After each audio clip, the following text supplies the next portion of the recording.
Today on the Stay at Home Chef, I'm showing you how to make homemade peppermint patties. This is a super fun one that's surprisingly easy. You're basically just making your own homemade York peppermint patties, and they are delicious and probably even better than the real thing. Add 1 14-ounce can of sweetened condensed milk to a large mixing bowl, and of course, don't be ashamed to stop and lick the spatula.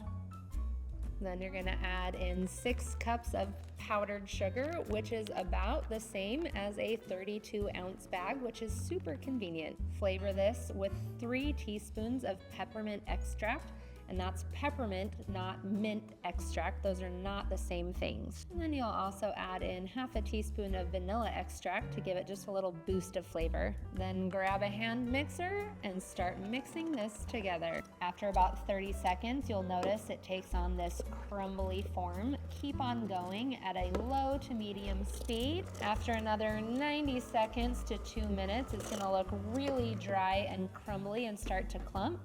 That's when you know you can squish it together to form a solid shape. So get in there with your hands and squish it all together into a dough ball. Or you can make 3 or 4 different dough balls. It really doesn't matter. Sometimes it's a little easier to separate it out into 3 or 4.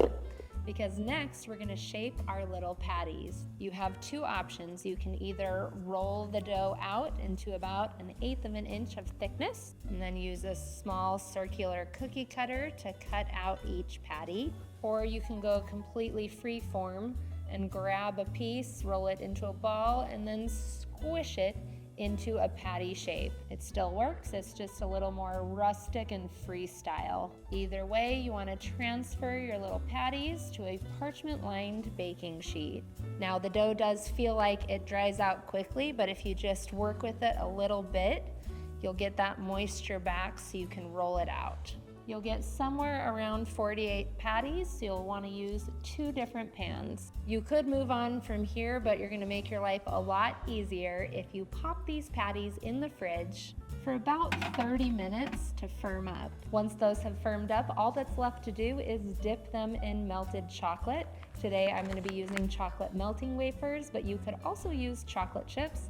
You just want to add a tablespoon of coconut oil if you've got it, so you get a shinier finish. Just place those into a microwave safe bowl, and with either these or chocolate chips, you just melt them in the microwave in 30-second increments. Just make sure you give it a stir every 30 seconds until you have chocolate that is fully melted and smooth. Then I'm going to grab a patty, use a fork, and dip it into the chocolate and make sure it is completely coated. Wipe off any excess chocolate and place it onto a parchment or wax paper lined baking sheet. Repeat this process with all of your remaining patties until they are all coated, all 48. It'll take 20 ounces of these melting wafers, so you're gonna need 2 bags. It helps to melt just 1 bag at a time. Same thing goes with chocolate chips. You will need 2 11 to 12 ounce bags for that. You can see they've already started to harden, but you just wanna return them to the fridge for about 15 minutes.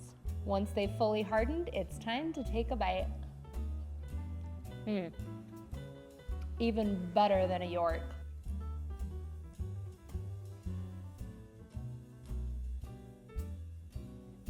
Thanks for watching. You can find the full written recipe in the video description. Be sure to subscribe, like, and follow, and check out the rest of my videos where you can find hundreds of restaurant quality recipes you can easily make at home.